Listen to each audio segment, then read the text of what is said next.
الأستاذ محمد زكوك، المحامي بهيئة أكادير وقلميم والعيون ورئيس المركز المغربي لصوت العدالة والتكوين. اليوم نقوم بدورة تكوينية في حل النزاعات عن طريق التحكيم التي أثرناها مع الأستاذ صابري عبد الحميد المحامي بهيئة الدار البيضاء، الذي تطرقنا إلى مجموعة من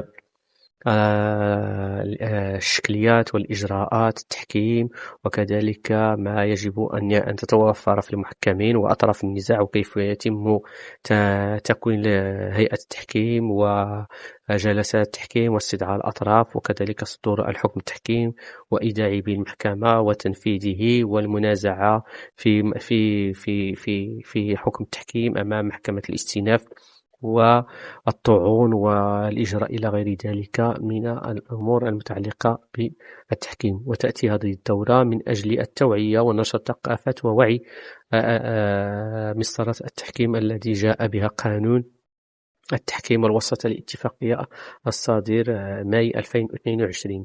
وهنا نذكر أن التحكيم في هذا القانون الجديد جاء لتسهيل وتشجيع قيام الأطراف بالتحكيم، ويمكن إثباته بكل الوسائل، ويمكن كذلك إثارته أمام المحاكم والإشهاد عليه من طرف رئيس المحكمة.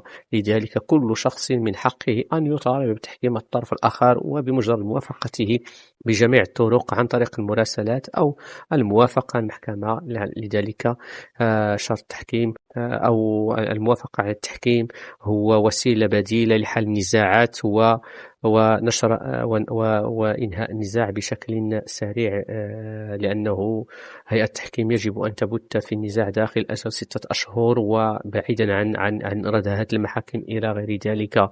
نجد أن ثقافة التحكيم ووساطة شبه منعدمة بجهتنا الجنوبية سوس مسا، لاعتبارات أن أشخاص يقومون في حياتهم اليومية بهذه الوساطة بهذا التحكيم، ولكن دون أن يكون قانوني أو مؤسساتي، بل يكون عرفي. لذلك نريد أن يثير الأطراف ويطلب الأطراف بالتحكيم والتحكيم في كل ما سمحت لهم الفرصة في ذلك، سواء عن طريق الإشارة إليه في العقود والاتفاقيات، أو كذلك عند إثارة النزاع بين الأطراف قبل اللجوء المحكمة أو عند اللجوء المحكمة، لأنه هو الوسيلة الوحيدة. وتعرفون أن التحكيم وركيزة أساسية في الاستثمار وجلب المستثمرين بالمغرب، وهو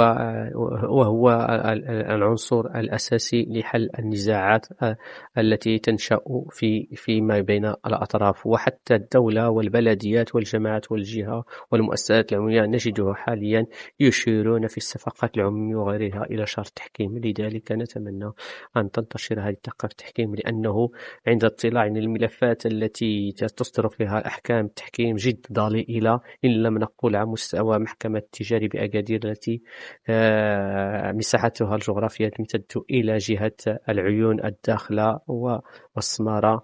لا يتجاوز عدد الملفات في سنة 2023 4 ملفات. لذلك نريد أن نشجع هذا شرط التحكيم، وأن يكون الوسيلة من بين الوسائل البديلة لحل النزاعات بين الأطراف. ونشكر الصحافة لأنها ستساهم في نشر هذه الثقافة التحكيم. وشكرا. أستاذ عبد الحميد صبري، محامي بهيئة الدار البيضاء، باحث في قانون الأعمال.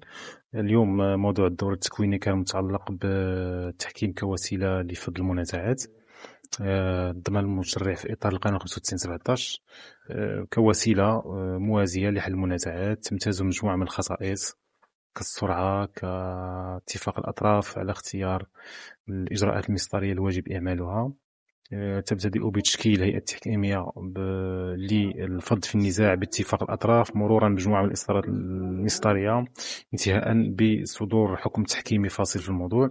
اليوم حاولنا أننا نبسط الإجراءات المسطرية على مستوى الواقع العملي أكثر ما هو نظري. يبقى التحكيم وسيلة موازية بديلة لحل النزاعات، شكلها يتميز بمجموعة من الخصائص التي تكفل المشرع بتنظيمها في إطار توفير واحد البيئة قانونية وقضائية مرنة مسهلة لحل النزاعات بين الأطراف.